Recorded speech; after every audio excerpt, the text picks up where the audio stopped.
નમસ્કાર મિત્રો, સ્વાગત છે તમારું આપણી આ યુટ્યુબ ચેનલમાં જેનું નામ છે ગુજરાતી જીકેની જમાવટ.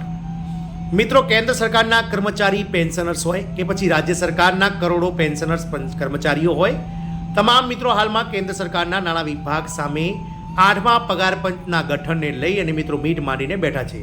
આપ સૌને જણાવી દઈએ કે અત્યારે હાલ કેન્દ્ર સરકારના કર્મચારી અને પેન્શનર્સોને 7મા પગાર પંચ અંતર્ગત પગાર અને પેન્શન ચૂકવવામાં આવી રહ્યું છે.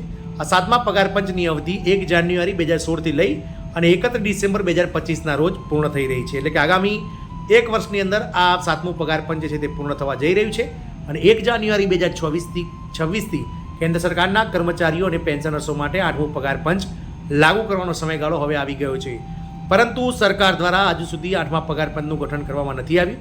તો આજના વિડીયોમાં આપણે થોડી વિગતવાર ચર્ચા કરીએ 8મા પગાર પંચને લઈ કે 8મા પગાર પંચમાં જે બેઝિક પે છે ઓછામાં ઓછો 18,000, એ ગ્રેડ પે વધીને કેટલો થઈ શકે છે બેઝિક પગાર, સાથે જ ક્યાં સુધીમાં મિત્રો 8મું પગાર પંચનું ગઠન થશે, ક્યાં સુધીમાં લાગુ થશે અને 8મા પગાર પંચ સમયે 7મા પગાર પંચનું જે મોંઘવારી ભથ્થું છે તે કેટલા ટકાએ પહોંચશે, આ તમામ માહિતી સાથે આજના વિડીયોમાં આપણે ઉપલબ્ધ છીએ. તો વિડીયોના અંત સુધી આપ બન્યા રહો.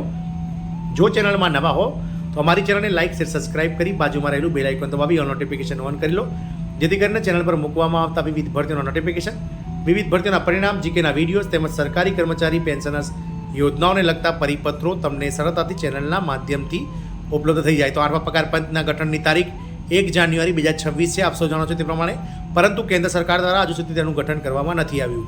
આશાઓ એવી સેવાઈ રહી છે કે આગામી 2025-26નું જે પૂર્ણ કદનું બજેટ વર્ષ 2025-26નું જે ફેબ્રુઆરી મહિનામાં સંસદમાં રજૂ થશે તેની સાથે જ મિત્રો નાણામંત્રી આ 8મા પગાર પંચના ગઠનની જાહેરાત કરી શકે છે. આપ સૌને જણાવીએ કે વર્ષ 2024માં જે લોકસભાની ચૂંટણીનું આયોજન થયું હતું તેમાં છેલ્લા 10 વર્ષથી કેન્દ્ર સરકાર જે કેન્દ્ર સરકારના કર્મચારી પેન્શનર્સની જે ઉપેક્ષા કરી રહી છે તેનું પરિણામ ક્યાંક ને ક્યાંક સરકારને ભોગવવું પડ્યું છે અને સરકારને આ કર્મચારીઓની નારાજગીનો જે ભોગ બનવું પડ્યું છે, જેને લઈ અને 70થી 80 બેઠકોનું જે છેલ્લા 10 વર્ષની અંદર નુકસાન આ સરકારને પડ્યું છે તેને લઈ અને સરકાર આ કર્મચારીઓને પોતાના હિતમાં અને પોતાના તરફ આકર્ષવા માટે 8મા પગાર પંચનું ગઠન તેના નિયત સમય કરવા માટે જે છે તે મિત્રો હાલમાં સરકાર જે છે તે મિત્રો કરી શકે છે તેવું લાગી રહ્યું છે.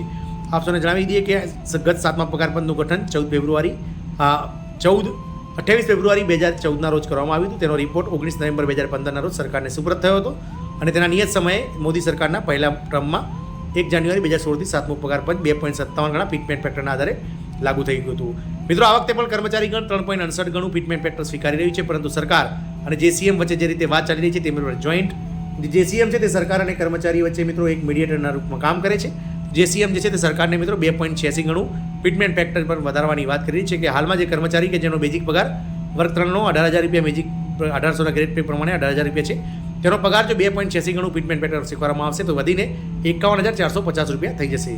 અને મિત્રો 8મા પગાર પંચ સમયે એટલે કે આગામી 1 જાન્યુઆરી 2026ના રોજ જ્યારે 8મું પગાર પંચ લાગુ થવાનો સમયગાળો થશે ત્યારે 7મા પગાર પંચ આધારે જે કેન્દ્ર સરકારના કર્મચારી અને પેન્શનર્સનું ડીએડીઆર જે છે તે 59% થઈ ગયો છે. આપ સૌને જણાવી દઈએ કે મિત્રો હાલમાં કેન્દ્ર સરકારના કર્મચારી અને પેન્શનર્સને 53%ના ધોરણે ડીએડીઆર મળી રહ્યું છે, જે 1 જુલાઈ 2024થી અસ્તિત્વમાં છે. મિત્રો, આગામી 1 જાન્યુઆરી અને 1 જાન્યુઆરી 2025 અને 1 જુલાઈ 2025 એમ વર્ષમાં હજુ 2 વાર મિત્રો ડીએડીઆર વધશે.